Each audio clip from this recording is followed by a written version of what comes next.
the nerves catching up. I can't go I don't anywhere. Look, we're not here. No, it's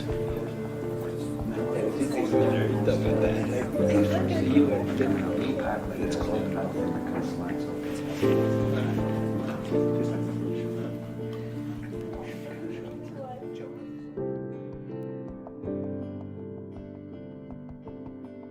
Hi, I'm Zoe.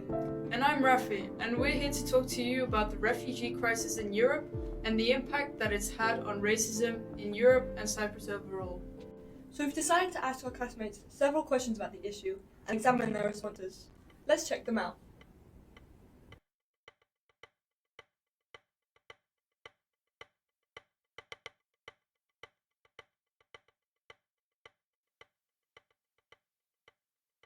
I can't say that I'm surprised by this reaction.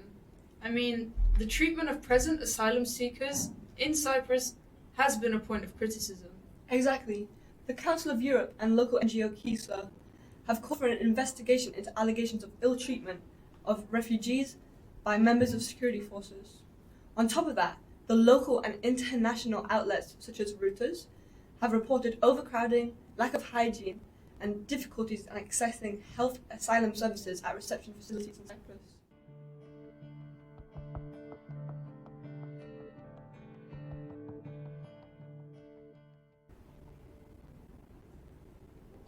I'm not surprised here either.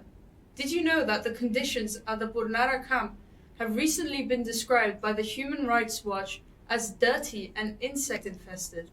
Another problem is that it's severely overcrowded. I mean, more than 1,500 migrants are being held there.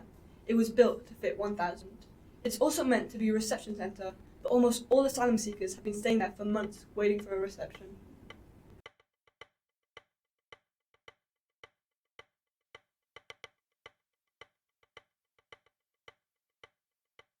To be honest, I expected the majority to agree with this question. But do you think that this reflects public opinion in Europe or Cyprus? I really can't say. I think our school environment is a bit of a bubble.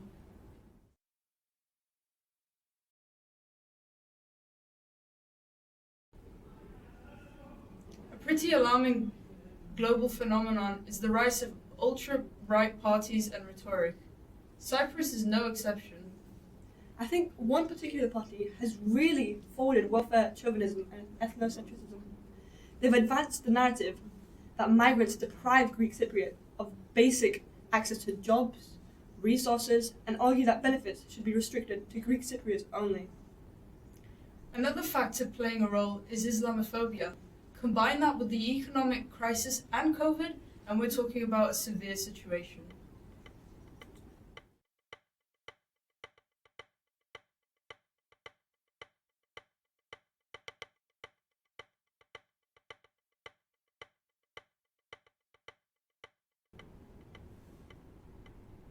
Well, this really does not shock me, Zoe.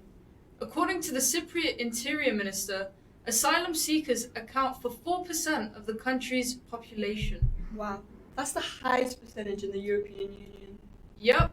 Applications increased by more than 500% between 2015 and 2019. So that's the highest number of asylum seekers per capita of anywhere in the European Union. Despite that, our classmates agree that Cyprus should accept more refugees. You know, I'm proud of that. You can be aware of the problems, but still want to help people in need. It's called metal thing that comes to mind.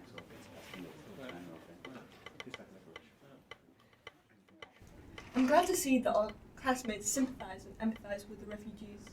I mean, these are people that flee from their war and oppression in an attempt to find a safe haven with democracy, justice, and human rights. Yeah. Although we feel for the refugees, we must acknowledge that they do in fact face racism. Previously, refugees have expressed that they do not in fact feel welcome here. That's so sad. I mean, for many, this is a pit stop. But with anti-immigration policies and attitudes surging through Europe, they will continue to face oppression and discrimination.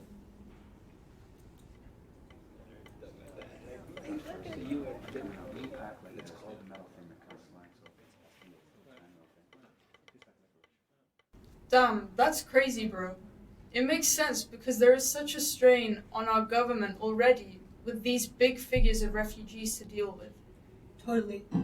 But on the other hand, this is a humanitarian issue. Exactly. I mean, we're talking about people's lives, their futures.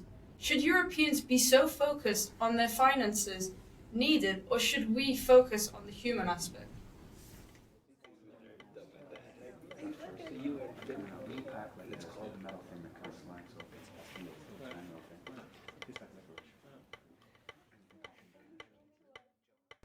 It is an undeniable fact that foreigners are generally more welcome than migrants due to their circumstances.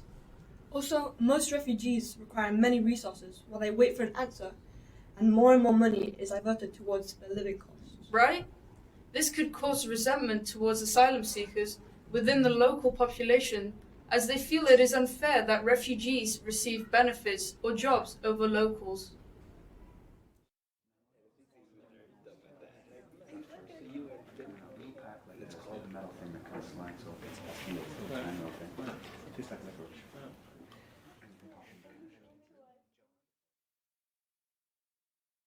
Generally, organizations like Oasis strive towards helping to provide necessities to asylum seekers.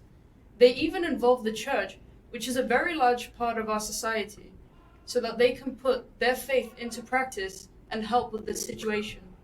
Yes, well, I don't think that anyone doubts how far Oasis helps with material goods, or that the AHDR helps with anti-racist education. I think people sometimes just feel helpless, but it's important to remember that fighting discrimination is complicated and takes time. Well, that's it from us.